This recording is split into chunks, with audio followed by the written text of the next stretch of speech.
एक समय की बात है, एक गांव में एक किसान रहता था। उसकी दो बेटियां थीं, कमला और विमला। कमला की शादी अमीर परिवार में हुई थी, पर विमला की शादी गरीब परिवार में हुई थी। अमीर होने के कारण कमला घमंडी हो गई थी। उसने विमला को अपने घर पर काम पर रख लिया। विमला उसके घर का सारा काम करती और बदले में कमला उसे बचा हुआ खाना दे देती थी। विमला सीधी सादी थी, अपने घर में रहती थी। साथ ही वह गणेश भगवान का नित्य नियम भी निभाती थी। जो भी खाना लाती उसको पहले गणेश भगवान को भोग लगाते, उसके बाद ही वह खाती या अपने परिवार को देती। एक दिन कमला के घर में खाना नहीं बचा। विमला ने जंगल से कुछ आंवले तोड़े। उसे उबालकर उसने पहले गणेश भगवान को भोग लगाया, फिर बचा हुआ खाकर सो गई। उसी रात गणेश भगवान ने उसकी भक्ति की परीक्षा लेनी चाहिए। उन्होंने एक बूढ़ी औरत का भेष बनाकर विमला के घर का दरवाजा खटखटाने लगे। विमला ने उठकर दरवाजा खोला तो देखा एक बुढ़िया खड़ी है।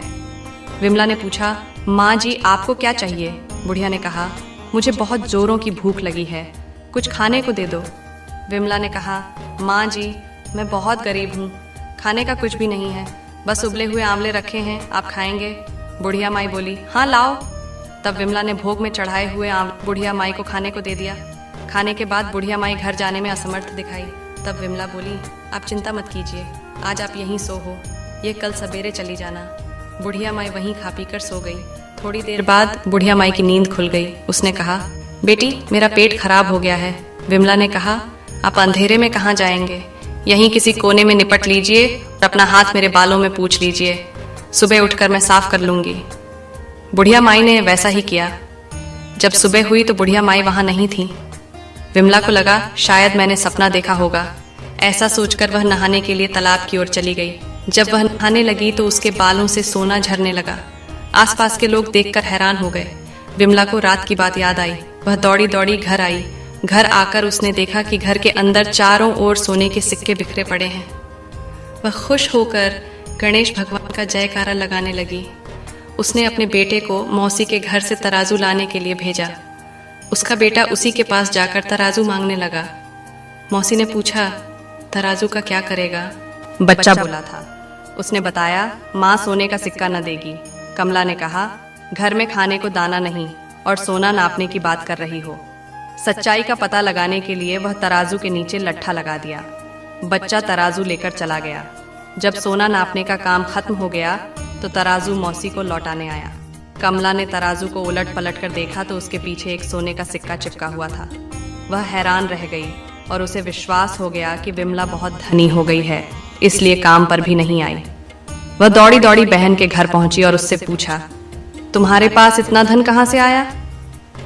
विमला सरल स्वभाव की थी। उसने सारी बातें अपनी बहन को बता दिया।